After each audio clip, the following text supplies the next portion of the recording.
Get asked this question all the time. I'm getting ready to get started, or I'm trying to start in real estate. What should I do? What is the first thing I should do? I usually see people answer questions like this and say, oh, start with a duplex. Oh, start with a triplex. Live in one unit, rent out the others.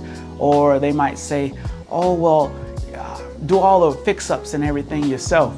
But really, that's not answering the question. What do I do if I want to get started in real estate? So I'm gonna tell you what you need to do if you wanna get started in real estate.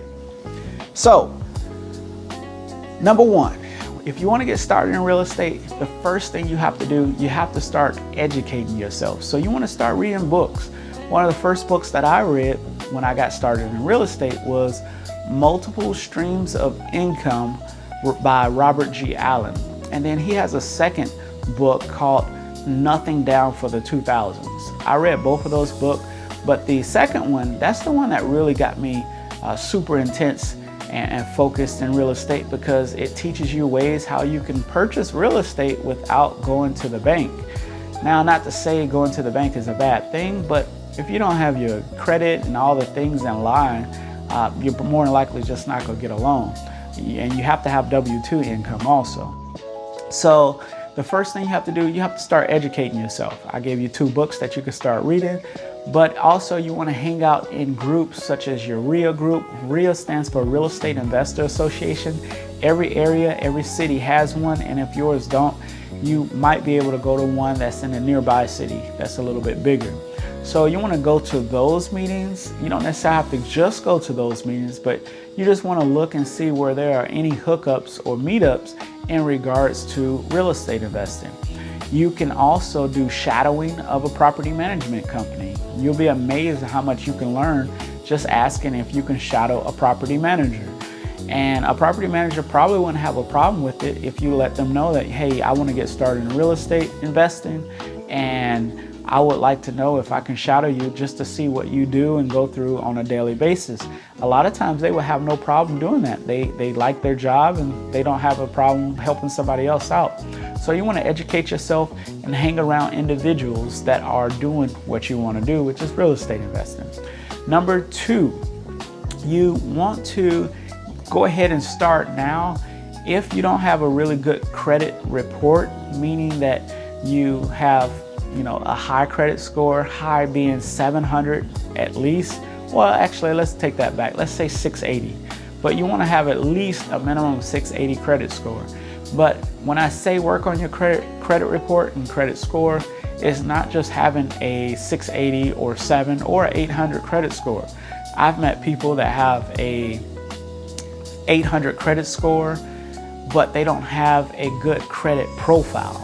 So if you want to have a good credit profile, you want to have credit cards with the 5 top credit card companies. And I will say those, which is Capital One. You want to have a Capital One card. You want to have a Chase card. It could be a Chase Sapphire. It could be a Chase Unlimited, but you want to have one of the Chase cards. You want to have a Citi card. You want to have a Discover card. And the last, you want to get into the family of or community of American Express. As long as you have those 5 credit cards, you have a really nice profile in regards to the credit cards. Secondly, you want to get a car loan on your credit profile. So I have a friend, my friend, he says, I pay cash for everything. And when he decided he wanted to try and get a loan from the bank, they said, unfortunately, yes, you have a high credit score, but you don't have any good information on your credit report to show us that you would be a good candidate for us to loan you money. Your credit profile lets us know if you're going to be able to pay your payment on time. It's going to let us know if you pay late. It's going to let us know if you do a charge-off, bankruptcy. So having a good credit profile is really important. So number 1, you want to have the 5 credit cards. Number 2, you want to have at least a car on your credit report.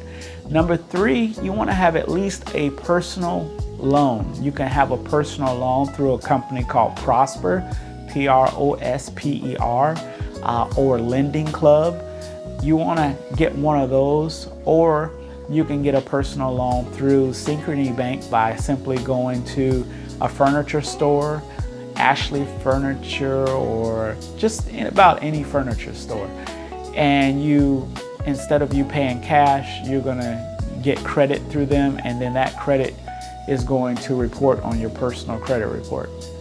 And lastly, you don't necessarily need this. You'll still be good to go with a nice profile with just those 4 things. But if by some chance you can get a mortgage on your credit profile, this is really going to help, because a mortgage shows that you can be consistent making mortgage payments, as well as you can be consistent not being late, as well as you could be consistent fulfilling that obligation within 30 years unless you pay it off early. So you want to get started on your credit report. So number 1, if you want to get started in real estate, you want to start educating yourself, reading books, looking at YouTube videos around that, and hanging around people. Number 2, you want to start now. You want to start working on your credit report now, because by the time you actually need your credit, you have a nice credit profile and you have that history to be lendable. And number 3, and this is not the last, but this is the top 3 things that you want to focus on in regards to getting started in real estate investing.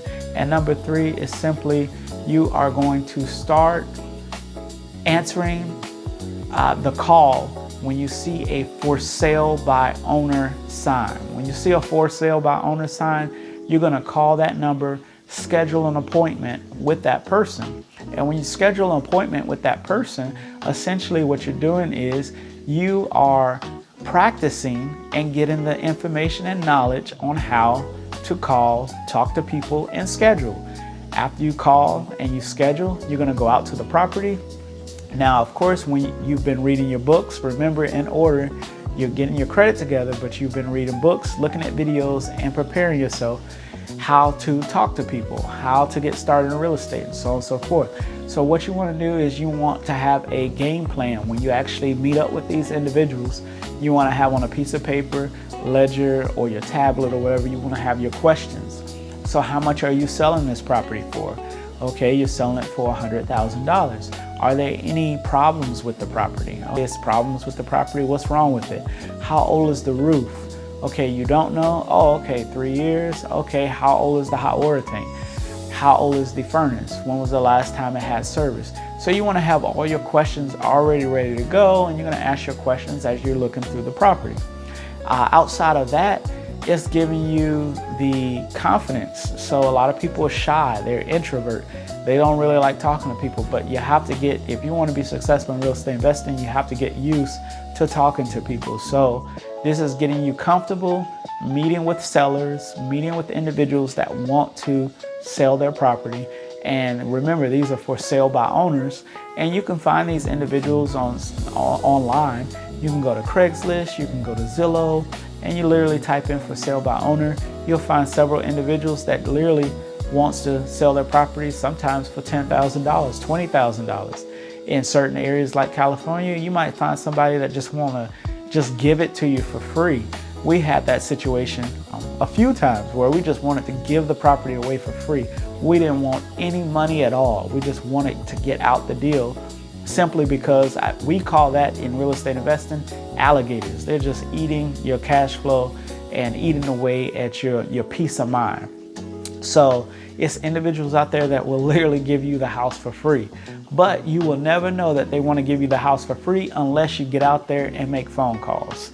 So whenever you see that for sale by owner sign, you don't have to make an offer. You are just simply scheduling and asking your questions and trying to get comfortable asking the questions and finding out that there are individuals out there that want to sell their houses. Now, also in that mix, what you want to find out is if they will be willing to do owner finance, or if they're willing to do seller finance. So owner finance, seller finance. Owner finance is pretty much the owner owns the property and they're willing to sell it to you, and they're willing to work out some terms and you don't have to go to the bank.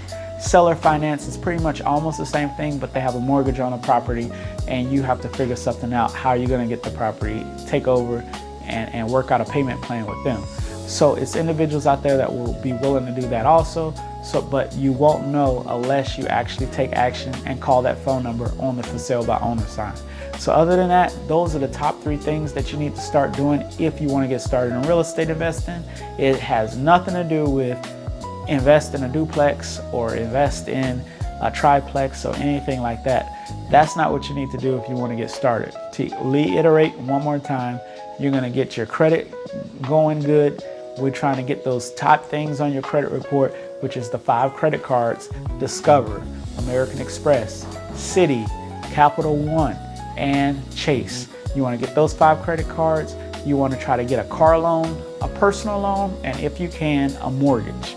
Other than that, you want to also start making phone calls to for sale by owner.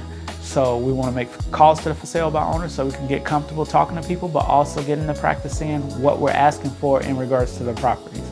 And then lastly, we want to also try to look for, and lastly, you want to make sure that you are hanging around individuals and educating yourself and looking at the books and hanging around individuals at your REIA meetings or any other groups so that you can get that knowledge and experience, as well as you might even be able to find some individuals that you could partner up with, individuals that might be able to have money to loan you on properties, or individuals that have properties already that they want to sell. So you would be around a lot of knowledge to be able to go ahead and get started, because you have people that's ready to give you property, give you money, and give you knowledge, and probably partner with you. So make sure you're hanging around individuals that are like-minded and that are educating themselves as well. Thanks for looking at this video. Don't forget to like, subscribe, comment, anything that you want to see that you would like to see more of or you would like to see of. So just go ahead and put it in a comment what you would like to see. If you like this video, make sure you comment what you like about it, what you don't like about it, and we'll see if we can make an adjustment. Other than that, thanks for looking at us, and don't forget to look at this next video. All right.